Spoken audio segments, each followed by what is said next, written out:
Well, there are very few cars who have a legacy, there are very few brands who have a legacy, and there are very few cars whose name is enough for people to notice.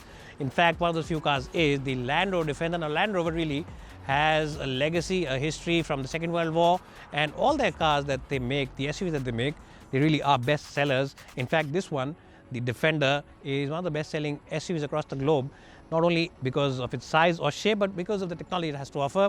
Now, this one, in terms of the road presence, in terms of swag, in terms of the style quotient, really is second to none on Indian roads. And if you just look at the side profile, you'll see the 20-inch wheels. If they don't appeal to you, the doors, the massive doors, they will appeal to you. If still all that doesn't appeal to you, the interiors, they'll definitely make you break a sweat, because they really are very special. We'll talk about all those things, the technology, the power, the driving bits, the interiors, in today's video review. My name is Ashish Masi. If you come to this channel for the first time, then please do like and share this video with all your friends, and also do subscribe to our channel, and also follow us on all our social media. Let's get started with the legendary Land Rover Defender.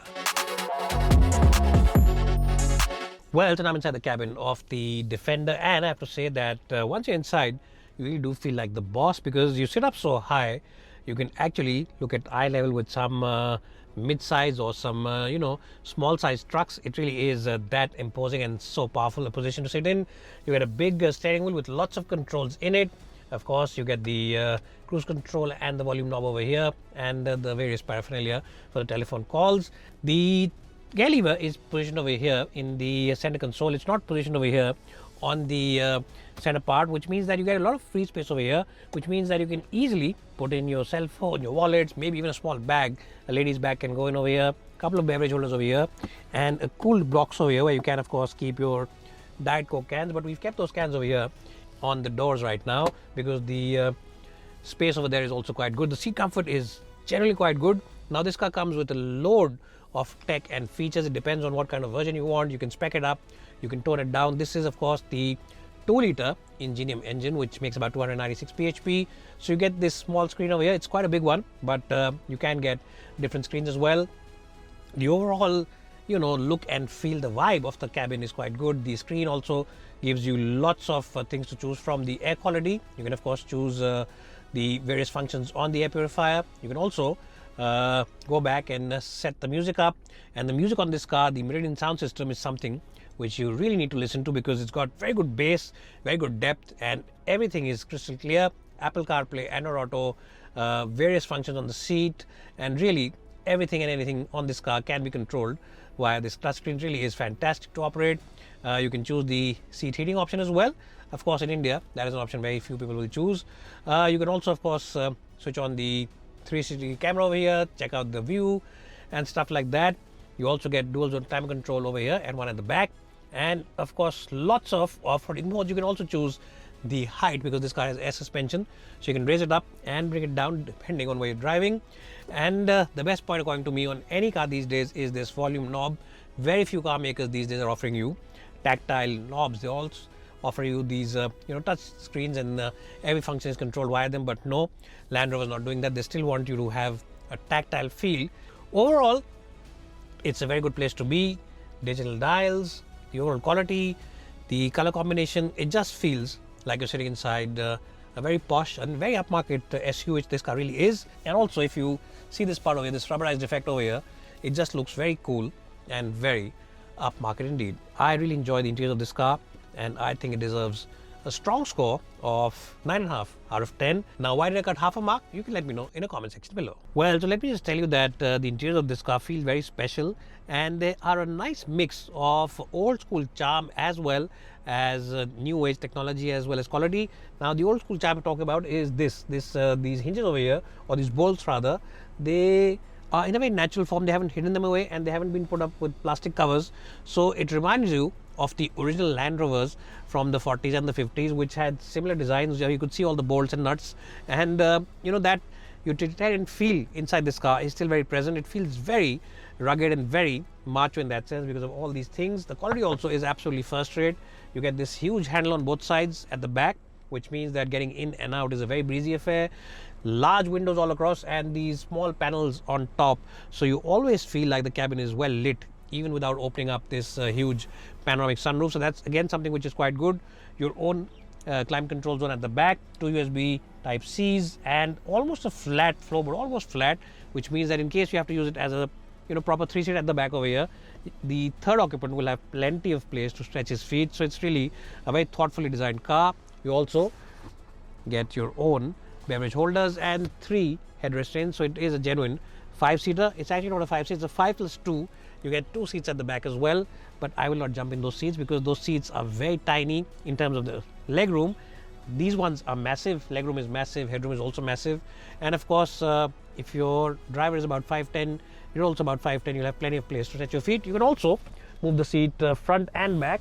You can do that on both these seats, on both the areas, and also move the recline angle a little bit. So that is something which makes the cabin a very practical and a very luxurious place to be. I really don't think that any other luxury SUV offers you this kind of charm, this kind of quality, as well as this kind of comfort like the Defender does. I'll give it a strong score of 10 out of 10. Now I won't jump in the last row because that is very tiny, and I won't really show you the boot today because that's also something which this car is not about. This car is all about the luxury, the features, and the driving. Now let's get this car on the road and tell you how it is to drive.